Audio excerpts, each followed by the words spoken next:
வணக்கம் நண்பர்களே. நம்ம திராட்சை செடியை நடவு செஞ்சதுலேருந்து முதலாக கவாத்து பண்ணக்கூடிய காலம் வரைக்கும் எப்படி வளர்க்கலாம், பராமரிக்கலாம் அப்படின்ற பற்றின வீடியோ தொடரோட 8வது பகுதி. நம்ம வளர்க்குற திராட்சை செடி நிரந்தரமாக காய்க்கிறதுக்கும் நீடித்து காய்க்கிறதுக்கும் ஆதாரமாக இருக்கக்கூடிய மிக மிக முக்கியமான பகுதி இது. நம்ம 3வது ஒடிப்பு வேலைகள் செய்கிறப்ப வரக்கூடிய 2 துளிர்களில் ஒரு துளிர்களை வளர்ப்பூச்சிகளுக்காக ஒடிச்சு வளர்க்குறதுக்கும் ஒரு துளிர்களை காய்ப்பூச்சிகளுக்காக ஒடிக்காமல் வளர்க்கணும்னு சொல்லியிருந்தோம்.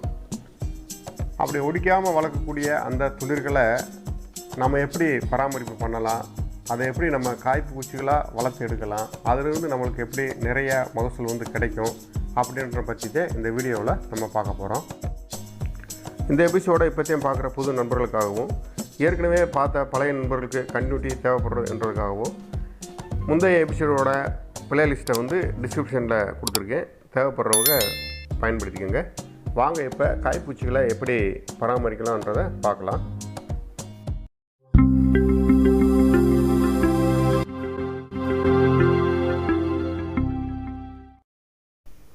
நம்ம முந்தைய எபிசோடில் இந்த காய்ப்பூச்சிகள் எந்த இடத்துல வரும், எப்படி நம்ம 3வது ஒடிப்பிலிருந்து இதை ஒதுக்கி விடலாம் அப்படின்னு சொல்லி ஏற்கனவே பார்த்துருந்தோம். இருந்தாலும் சின்னதாக ஒரு நினைவூட்டல். நம்ம 2வது ஒடிப்பு முடிஞ்ச உடனே 2 துளிர்கள் வந்திருந்திருக்கும். இதைத்தையும் நம்ம 3வது ஒடிப்புக்கு ஒரு 15 நாள் வளர்த்துருந்துருப்போம்.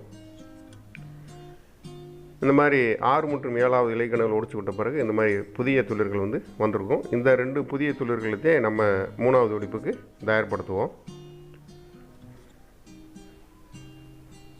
2வது ஒடிப்பில் இன்னொரு பக்க கிளை, இதுவும் 6 மற்றும் 7வது இலைக்கணுவில் நம்ம ஒடிச்சு விட்டுருந்துருப்போம். அதிலிருந்து 2 புதிய துளிர்கள் வந்திருக்கும். இந்த துளிர்கள் ஒரு 15 நாள் வளர்த்த பிறகு அதில் ஒடிப்பு வேலைகள் செய்வோம்.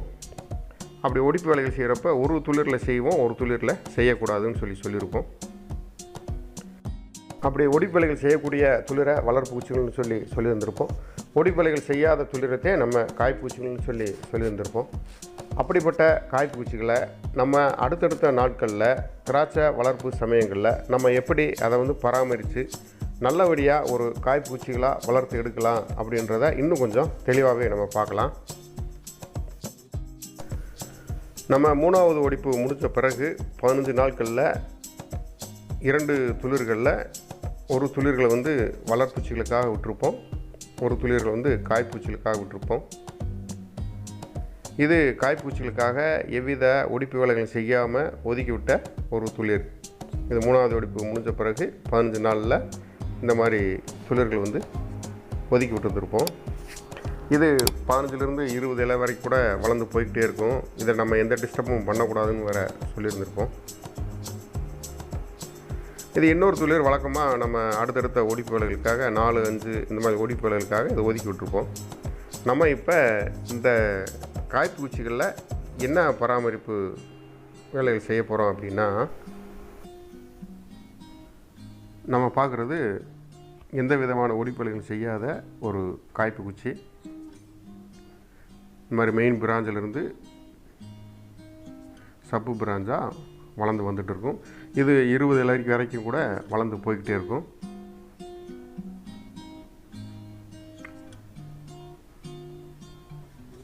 இந்த மாதிரி வளர்ந்து போய்கிட்டே இருக்கும். நம்ம பார்வைக்காக வேண்டி இந்த துளிர் கீழே வெளியே எடுத்து விட்ருக்கோம்.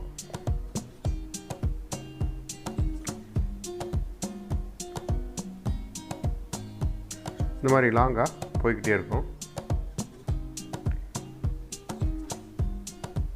இந்த சமயத்தில் அந்த இலை கணுக்களுக்கு இடையில் சிறு சிறு துளிர்கள் வெளியேறி வரும். இந்த துளிர்களை நம்ம வாய்ப்பு கிடைக்கிறப்ப இருந்தாலும் சரி, ஒவ்வொரு ஒடிப்புகள் செய்கிறப்பையாக இருந்தாலும் சரி, இதை எடுத்து விட்டுடலாம். இப்படி துளிர்களை எடுத்து விட்டாதே காய்ப்பூச்சிகளோட தரம் நல்லாயிருக்கும், நல்ல ஆரோக்கியமாக இருக்கும். எல்லா சத்துக்களும் அந்த காய்ப்பூச்சிகளுக்கு போகும், நல்லபடியாக விளைய ஆரம்பிக்கும். நம்மளுக்கு காய்ப்பூச்சி விளையணும், விளைஞ்சாதே நம்மளுக்கு கவாத்துக்கு பிறகு நல்லதொரு விளைச்சலை திராட்சை செடி கொடுக்கும். இந்த காய்ப்பூச்சியில் விளைய வைக்கிறதுக்கே நம்ம இந்த வேலைகள் செஞ்சிட்ருக்கோம். இந்த மாதிரி சிறு துளிர்கள் இருக்கும், நரம்புகளும் இருக்கும். குறைஞ்சது ஒரு 15 இலைக்கு இருந்து 20 இலை வரைக்கும் வந்த பிறகு கூட நம்ம இந்த வேலைகளை வந்து செய்யலாம். குறைஞ்சது ஒரு 20 இலை வரைக்கும் நம்ம எண்ணிக்கிட்டோம்னா காய்ப்பூச்சிகளோட தரம் வந்து அதிகமாக இருக்கும். இந்த நரம்புலையும் எடுத்து விட்டுறணும், சிறு துளிர்களையும் எடுத்து விட்டுறணும். எடுத்து விட்டுட்டு நுனி பகுதியை வந்து அப்படியே முழுசாக வந்து கிள்ளி எடுத்துடணும். இப்படி கிள்ளி எடுத்துட்டோம்னா இந்த 20 இலை இருக்கிறப்ப நீங்கள் கிள்ளி எடுத்தீங்கன்னா அதுக்கடுத்து எந்த புது இலைகளும் வெளியேறாது. வளர்ச்சி இதோடு நின்றுக்கிறோம். வளர்ச்சி நிற்க ஆரம்பிச்சிருச்சுன்னா இந்த காய்ப்பூச்சிகள் வந்து நல்லபடியாக விளைய ஆரம்பிக்கும். இப்படி நுனிப்பகுதி வந்து முழுசாக கிள்ளி எடுத்துடணும். இது நம்ம ஒதுக்கி விடுற எல்லா காய்ப்பூச்சிகளையும் நம்ம இந்த வேலைகளை வந்து செய்யணும். எல்லா காய்ப்பூச்சிகளும் இப்படி ஒரே சமயத்தில் வளர்கிறதுக்கு ஆரம்பிக்காது. ஒரு 20 இலை வளர்ந்த பிறகு நம்ம இந்த வேலைகளை செஞ்சுக்கலாம். இப்போ நம்ம பார்க்குறது 6 ஒடிப்பு முடிஞ்ச ஒரு திராட்சை செடி. இதில் நம்ம பராமரிப்பு வேலைகள் செஞ்ச காய்ப்பூச்சிகளை தெளிவாகவே பார்க்கலாம். இதெல்லாம் காய்ப்பூச்சிகள் பந்தலில் அப்படியே இருக்கும். இப்படி பராமரிப்பு வேலைகள் செஞ்சால் மட்டும்தான் நம்ம கவாத்து பண்ணுற சமயங்களில் நல்ல மகசூலை தரக்கூடிய ஆரோக்கியமான காய்ப்பூச்சிகள் வந்து நம்மளுக்கு கிடைக்கும்.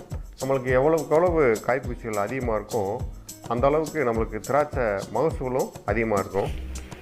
இந்த முறைகளில் நம்ம காய்ப்பூச்சிகளை பராமரித்து வந்தோம்னா கவாத்து பண்ணுற சமயங்களில், அதாவது எல்லா ஒடிப்பு வேலைகள் முடிஞ்சு கவாத்து பண்ணுற சமயங்களில் காய்ப்பூச்சிகள் வந்து இந்த அளவுக்கு நல்ல ப்ரௌன் கரத்தில் நல்லா விளைஞ்சிருக்கும். இப்போ நீங்கள் கவனித்து பார்த்தா தெரியும், ஓரளவுக்கு 10 இலைக்கணுகள் வரைக்குமேவும் ப்ரௌன் நிறத்தில் விளைஞ்சிருக்கு. நம்மளுக்கு இந்த அளவு விளைஞ்சாலே போதுமானது.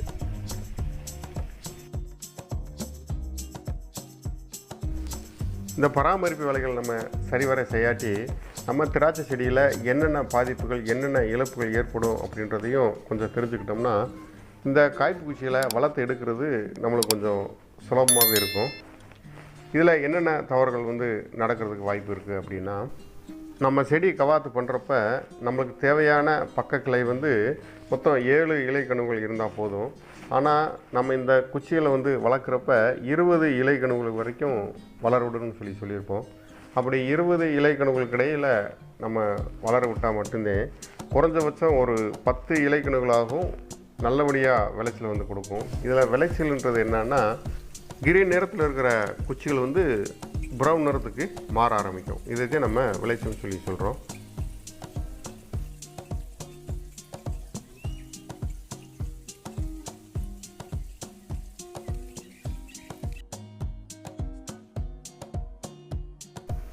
இந்த நிறம் ஆரம்பிக்கிறது வந்து நீங்கள் நுனிப்பகுதியை எப்போ கிள்ளி விடுறீங்களோ அது பிறகுதான் அந்த குச்சிகள் வந்து வளர ஆரம்பிக்கும். அது பிறகுதான் அந்த நிறம் வந்து மாறவே ஆரம்பிக்கும். ஆகா, நம்ம திராட்சை செடி நல்லா வளருது என்றதுக்காக நம்ம இந்த நுனிப்பகுதியை கிள்ளாமல் இருக்கக்கூடாது. அடுத்த ஒரு தவறுகள் வந்து நடக்கும். நம்ம இந்த காய்ப்பு குச்சிகள்னு சொல்கிறது பக்க கிளைகளிலிருந்து வர்றதைத்தான் காய்ப்பு குச்சிகளாக வளர்த்து எடுக்கிறோம். அந்த காய்ப்பூச்சிகள் வளர ஆரம்பிக்கிற சமயங்களில் இலை கனவுலிருந்து வரக்கூடிய சிறு சிறு துளிர்களை வந்து நம்ம எடுக்காமல் விட்டுட்டோம்னா அந்த சிறு சிறு துளிர்களும் பக்க கிளைகளாக வளர்கிறதுக்கு வாய்ப்புகள் இருக்குது. நம்மளுக்கு தேவை 7 இலைக்கணுகள் உள்ள ப்ரௌன் நிறத்தில் உள்ள காய்ப்பூச்சிகள் தான். நம்ம இந்த சிறு துளிர்களையும் அதிலிருந்து வளரக்கூடிய பக்க கிளைகளையும் நரம்புகளையும் எடுக்காமல் விட்டுட்டோம் அப்படின்னா இந்த கிரீன் நிறத்தில் இருக்கிற குச்சிகள் வந்து ப்ரௌன் நிறத்துக்கு மாறவே செய்யாது. அப்போ நம்ம திராட்சை வளர்க்குறதோட இந்த காய்ப்பூச்சிகள் வளர்க்குறதோட பலனை வந்து முழுவதுமாக நம்ம இழந்துருவோம். அப்போ நம்ம இந்த காய்ப்பூச்சிகள் பராமரிப்பு விஷயத்தில் நம்ம தெரிஞ்சுக்கிற வேண்டிய விஷயங்கள் என்னென்ன அப்படின்னா, குறைஞ்சபட்சம் 15லிருந்து 20 இலைகள் வரைக்கும் இந்த குச்சிகளை வந்து வளர விடணும்.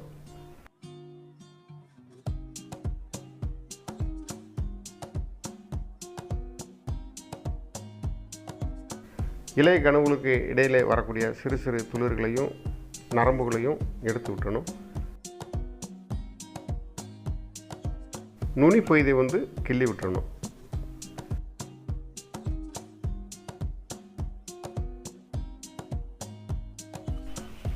சரி நண்பர்களே, நம்ம இந்த சேனலில் திராட்சை சார்ந்த தகவலை பற்றி சொல்லிகிட்டு இருக்கிறோம்.